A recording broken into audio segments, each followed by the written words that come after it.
Now, Prime Minister Rishi Sunak has been forced into a miniature cabinet reshuffle following the shock exit of two more Tory ministers. Shock! Skills Minister Robert Halfon. Didn't know there was one of those. Yeah, what skills?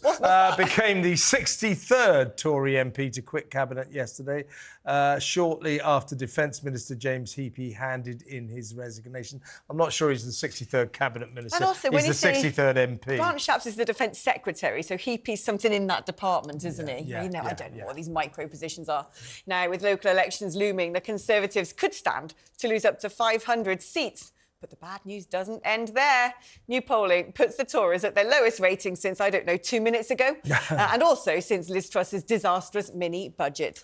The numbers also show there is now a 99% chance of Labour forming the next administration. So, can Sunak turn it around? No, let's go. Well, Easter miracles, you never know. For more on this, we're joined by former government advisor, friend of this programme, Charlie Rowley. Charlie, I mean, I love looking at the polling because I'm seeing glorious things such as from the 2019 people who backed the Conservative Party. If you split that into gender, the men now back reform more than they do Conservative Party. And if you split that into the red wall, they also back reform more than the Conservative Party. I mean, it's time to just throw in the towel, isn't it? Well, good afternoon. Not at all, because there are many, many months to go until the next general election, until the Prime Minister will call that election. We all suspect it'll be in the autumn, in October. And, when you're seeing the economy improve, when you're seeing inflation coming down, when you're seeing the economy start to grow, when you see those flights take off, one of his key pledges to get the Rwanda policy off the table, when he makes those cuts in terms of the waiting list, in terms of the NHS, people will have a second look at Rishi Sunak and they'll think he's done a good enough job to reward him with a second term as Prime Minister. I just want to make sure the producer got this right. You weren't booked for the bit we're doing for comedy at the end of the programme. That's someone else. You are supposed to be being serious in this. Well, look, I genuinely believe, look, as you get closer to a general election, that the polls will narrow anyway, and the public will be very, very clear and understanding that there will only be one person that could become Prime Minister. It'll either be Rishi Sunak or Sir Keir Starmer. So you've either got to vote Conservative or Labour. Vote for any other political party, whether it's the Lib Dems, whether it's the Greens, whether it's Reform, who give you credit, Alex, are upping their poll ratings, as you say.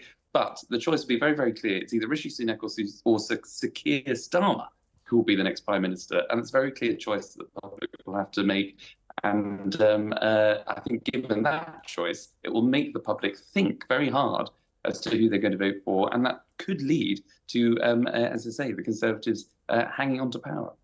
Last week, Charlie, we had the doyen, the guru of pollsters as a guest, Sir John Curtis. We pushed him hard. He said that Rishi was up against it. He didn't stand a particularly good chance at the next election, but he wouldn't go further than that. Today, it has emerged, he now says, that there is a 99% chance that Sunak will lose the election and Starmer will win. Are you really going to sort of grab hold of that 1% and say everything's still to play for? You've got to admit, Charlie, it is looking very, very grim for Rishi and the gang, isn't it?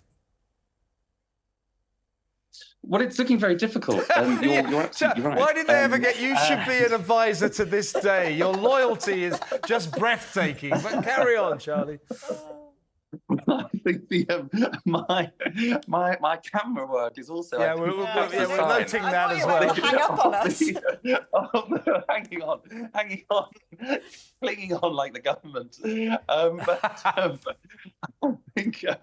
I think, look, whenever there is a chance, it means that there's a chance. And as I say, with the polls, the way that they're going, the locals will be very, very difficult. The locals are always difficult for an incoming and sitting government. So we'll just have to wait and see what happens on the 3rd of May, Friday the 3rd of May, when we all wake up to those results that take place on the 2nd.